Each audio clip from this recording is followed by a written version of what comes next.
Hello and welcome to my little Swedish YouTube channel. I call it SHA70, SHA70. This is a different video for me to make since it concerns a very serious topic in another country, far away from my own homeland.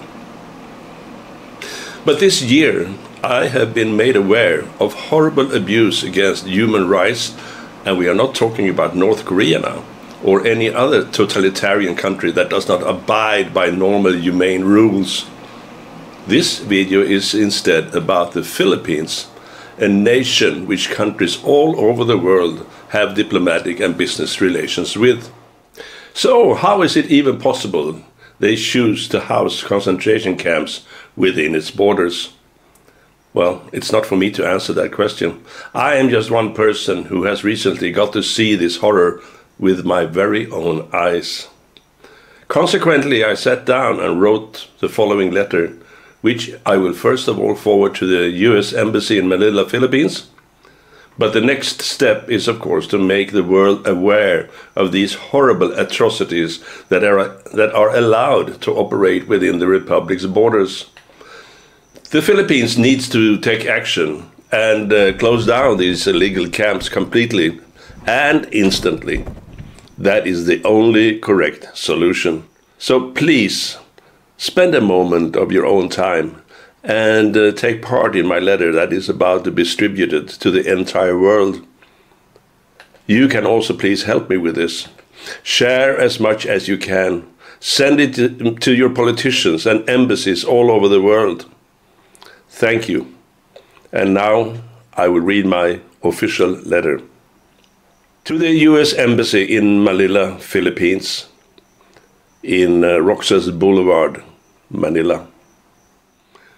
To whom it may concern. The United States administration has always been committed to honoring human rights and democratic principles as the center of the Republic's foreign policy. These guidelines for United States diplomatic mission support to civil society and human rights defenders outline and amplify the US commitment to supporting this vital work as part of the President's strategic vision and US foreign policy.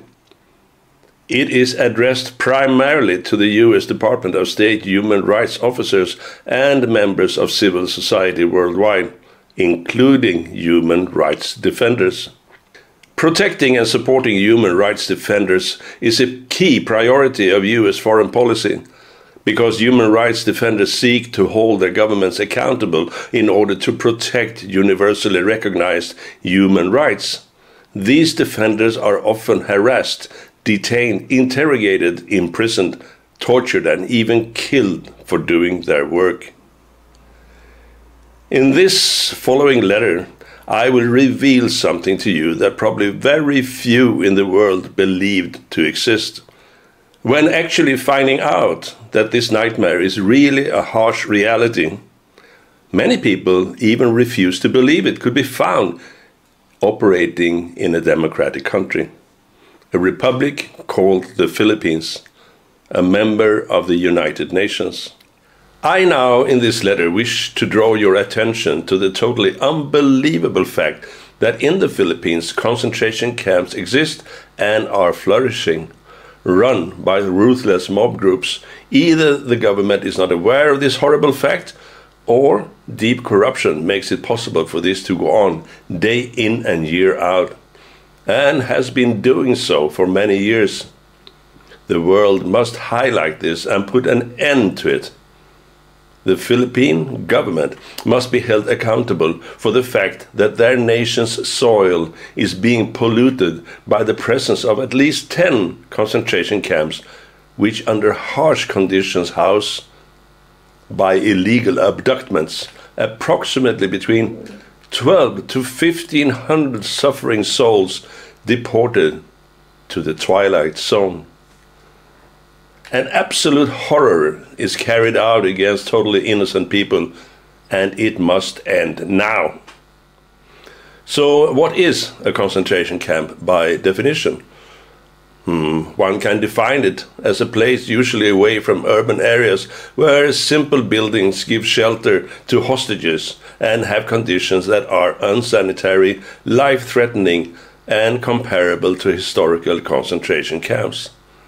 The kidnapped prisoners are guarded by ruthless, violent, and basically criminal individuals who control by force, threats, and intimidation. A normal person would never believe this to exist in a so-called democratic nation. A nation which also, in this case, has close bonds with the United States of America. But believe me, it does exist, and I have seen it with my very own eyes. And I have also picked up several testimonies from ex-prisoners. This organization calls itself Bridges of Hope, a name that is utterly disturbing and false, since that is the last thing they offer, hope. They also call themselves a rehabilitation clinic, which is nothing but the biggest cynical lie of all time. First of all, they do not kidnap people that have any addictions or problems specifically. They bring in anyone by brute force whose family or former business partners pay them to illegally abduct other humans. This is a crime in the Philippines that carries a life sentence. There exists absolutely no treatment whatsoever. There are no medical examinations, no doctors, no nurses, no therapists, or anything that comes near the totally misused word in their false picture, treatments. The only way the poor souls apprehended will be treated is by the rules of the fist. Inmates are forced to take an unknown drug 3 times a day or face the consequences. This drug has contents that are totally unknown. They never explain what it is for. And as I said, it is given to each prisoner 3 times a day. They check that you really swallow it and use a flashlight in your mouth to confirm it. And if you cheat or refuse, you will put in solitary confinement, or even thrown to the floor and handcuffed.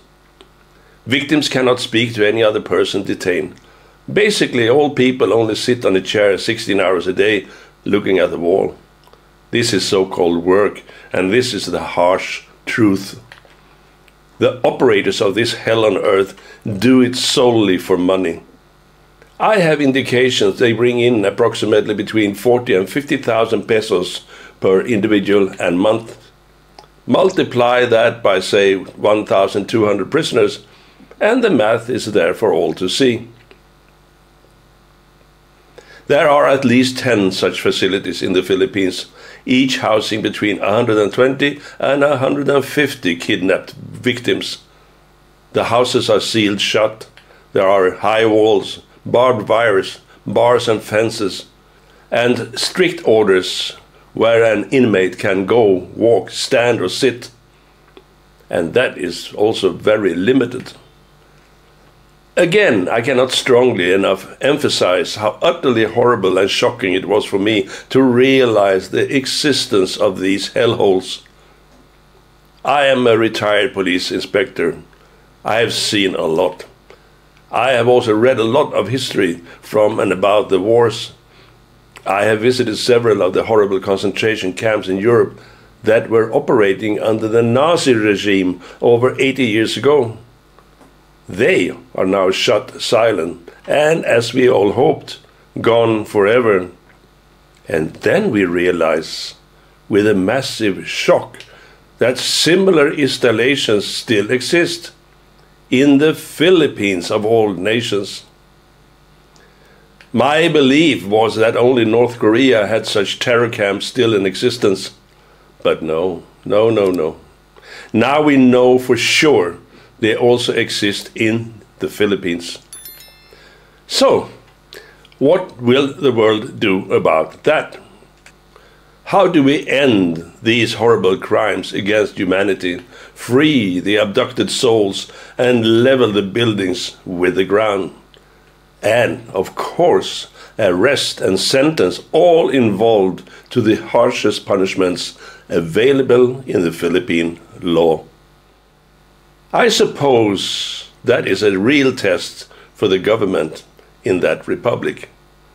Do they have the power and will to overcome and outcast the mobsters running these concentration camps, operating just for pure profits? And who else is benefiting from this? And how many?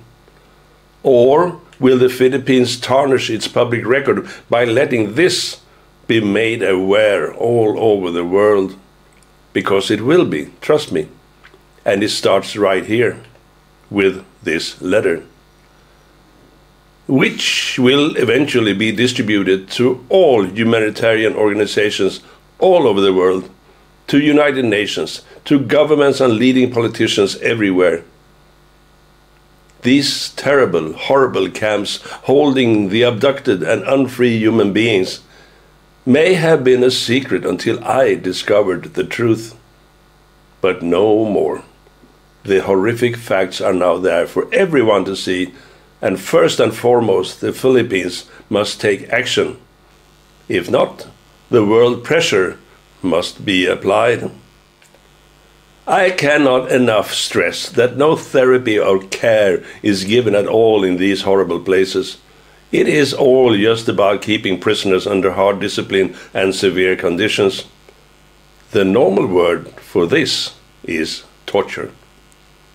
Under the false flag of being a center for treating addictions and other health problems, the prisoners who are held there are all illegally abducted and forced to stay inside for an unknown period of time. They never tell you. As a matter of fact, some of these poor souls have been cut off from the outside world for many years. No one on the outside is allowed to contact them, nor are the prisoners allowed to communicate with the outside. They are not even allowed to talk to each other in this concentration camp, and are forbidden to use their own names. This is truly hell on earth, and the closest you come to any similarity is, of course, the nightmare state of North Korea. But again, the Philippines.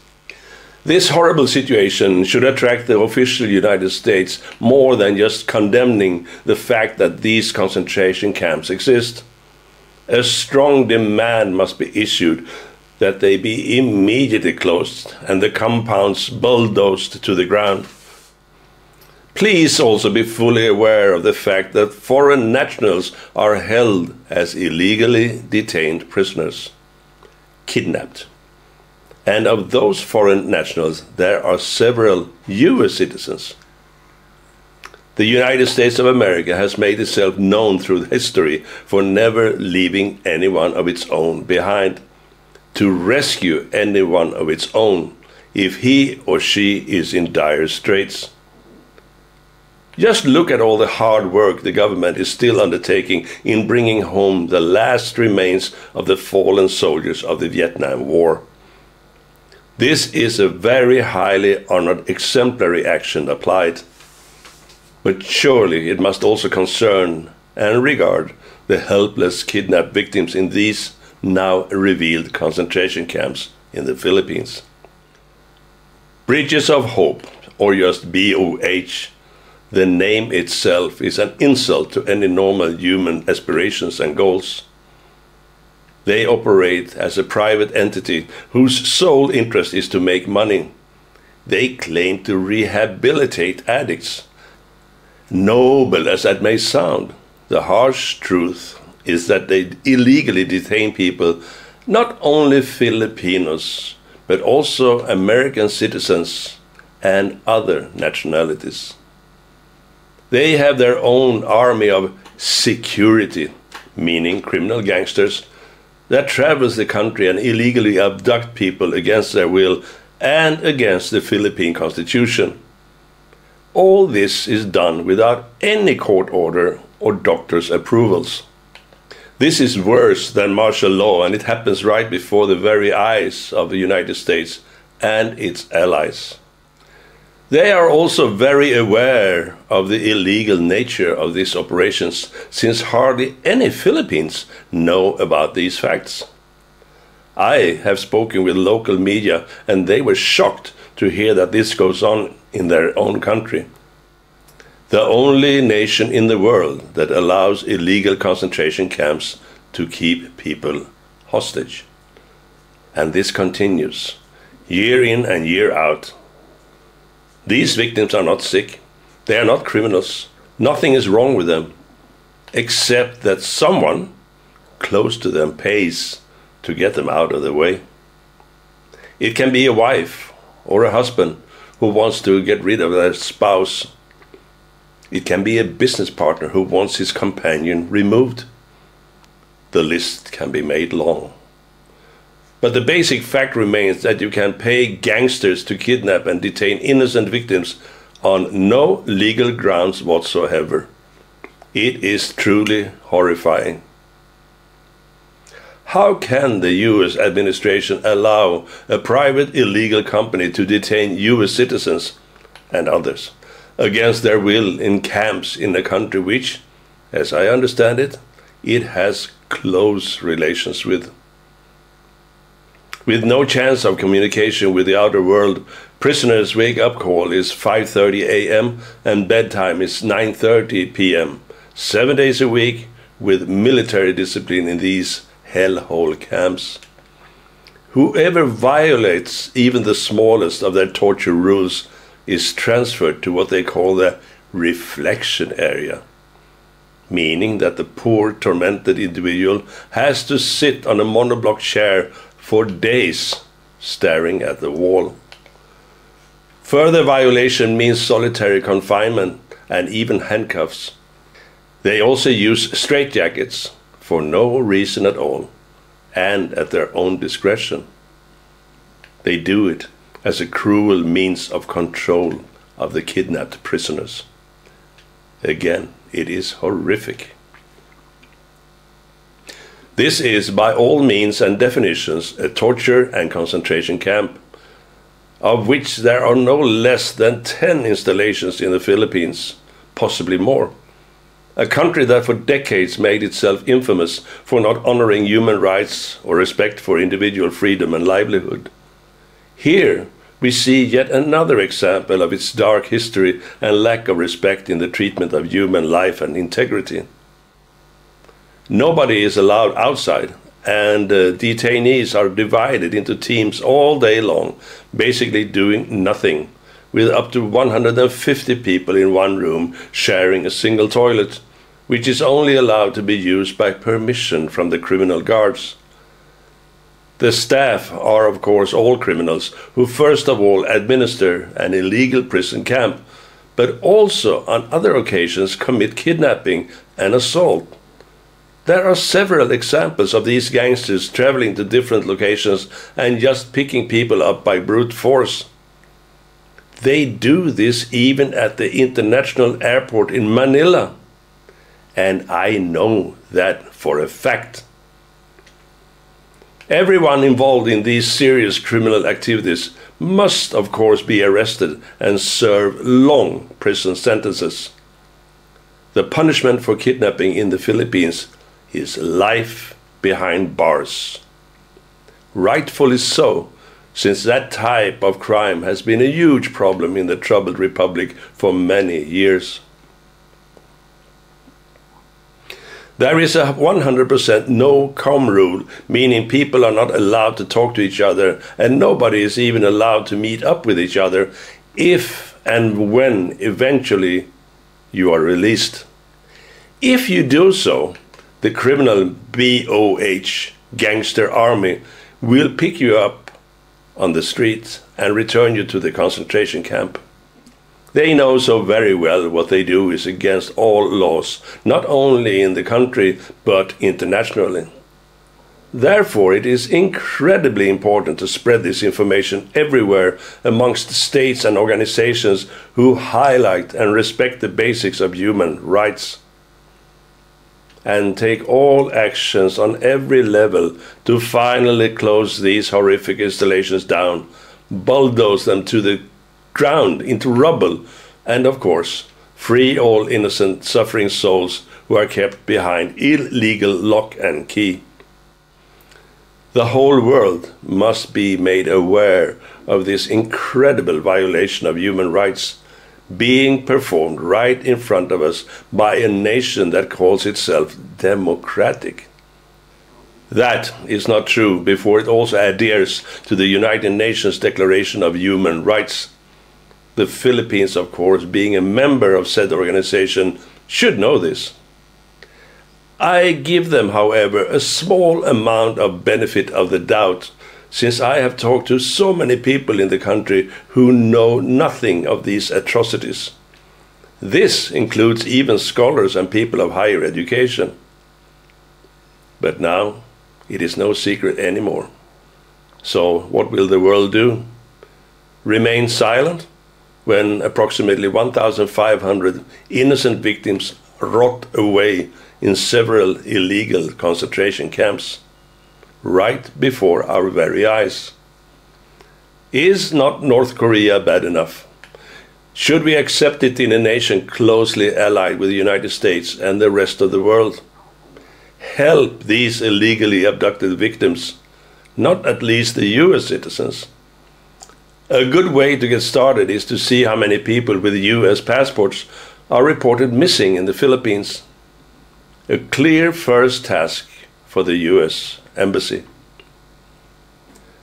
There is a big sign inside these hellhole camps warning everybody from discussing what is going on in the camps, and that it means repatriation back to the hellhole if you break the rule. Of course, this is just as illegal as being brought there by force in the first place. No one can dictate what you can say or not about criminals and their activities.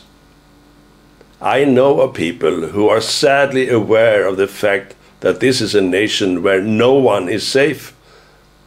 And despite the fact that someone have been finally let free, they just cannot speak.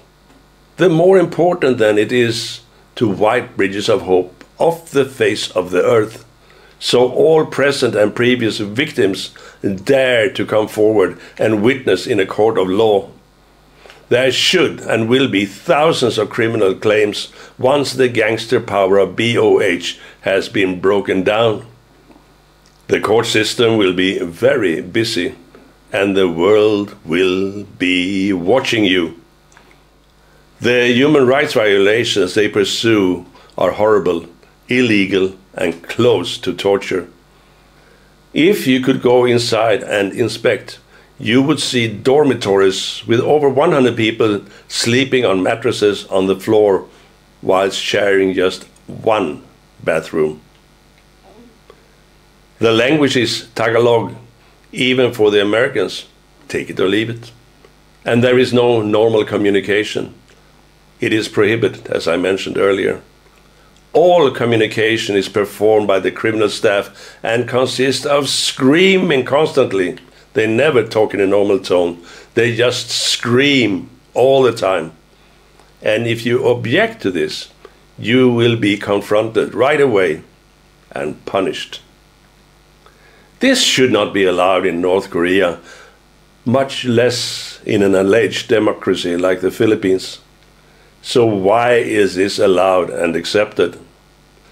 Most people are unaware that this exists in the Philippines, and it is now high alert for the United States to intervene and stop this once and for all. Do not call BOH and ask. You will get a sweetheart history. Instead, send police and military and force yourself in, and you will find the cruel facts. I can also mention on top of all that I have now presented that there are no fire exits. Around, say, 200 plus people in one building with only one door, secured like Fort Knox. This one and only door, opening inwards and carefully locked, makes these houses virtually death traps for anybody inside, should For example, a fire break out. I hope you take this information extremely serious for the poor souls in these camps who are illegally detained, mentally tortured, drugged, and deprived of all human dignity and freedom. This has to stop now, and I will not give up until this is spread all over the world and the Philippine government is forced to take action. Strangely, it must also be noted that there are organizations in the United States that have the same or similar name. I have tried to contact them, but they refuse to reply. Can it really be that this also exists in America? Maybe they will gain income from their counterparts in the Philippines? I will include a link separately. I write this as a former police detective inspector of the Royal Swedish Police. I'm retired, of course. I have been made aware of this huge problem and scandal via outside and inside contacts in the Philippines. I have even seen it with my own eyes and heard testimonies from people with insight. I can assure you with all my credibility that this is a very disturbing fact within the Republic of the Philippines, and it must be addressed. The United States has a long reputation of its leaving no one behind regarding its own citizens. So please do set your fellow citizens free from these hellholes, and please do not forget all the other innocent people who are illegally locked up in North Korea-style concentration camps. Camps that are run solely and strictly by criminals and gangster organizations. You may require more information. I will be happy to provide that, even if I am not aware of all the horrific details. I have the addresses of 10 locations currently on operation, also some photographs that show just what these hellholes and the tightly sealed and barred prisons are in real. They are not places for rehabilitation. Such a word is an insult to use with regard to what it is really all about. So please feel free to contact me for any help I can provide. My email is below. Sincerely yours, Carl. P.S. A little extra. I will send this letter primarily to you at the Embassy of Manila.